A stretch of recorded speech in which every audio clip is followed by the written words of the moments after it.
Why are there people who do so little, yet have more than enough, while others work their entire lives and still struggle? That question didn't need an immediate answer, because it opened a doorway that led me into a higher realm of awareness, where I came to understand money is not material, it is energy.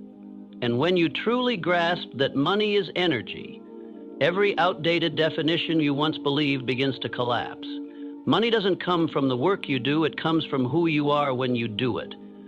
It doesn't respond to the efforts you showcase on the outside, but to the frequency you silently emit from within. Money doesn't listen to the words you say, but it understands clearly the vibration you're living in. I want you to imagine this.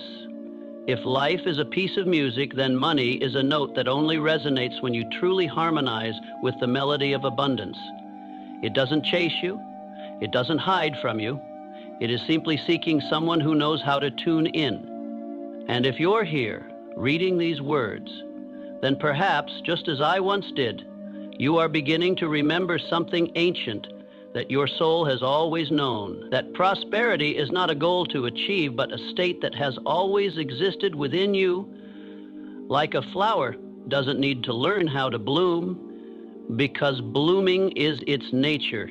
You don't need to learn how to become wealthy. You only need to remember your inherent nature of abundance. And I want to tell you the first story, a story about Eleanor, a woman who sold herbs in a bustling market long ago. Every morning she would carefully count the coins she earned, believing that wealth was as certain as the metal pieces in her hands.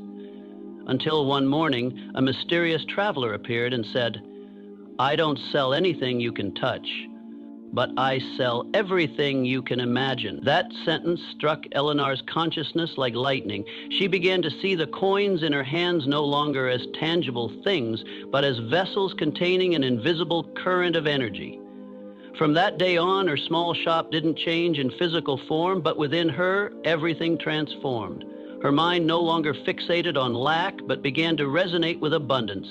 And then, without extra effort, more customers came and money flowed in as naturally as water, simply because she no longer lived in the vibration of scarcity.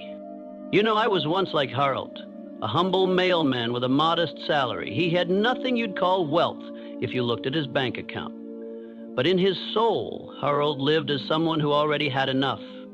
He saw richness in the morning sunlight, in children's laughter, in the soft breeze brushing past as he walked down the street. Then one day he received an unexpected inheritance.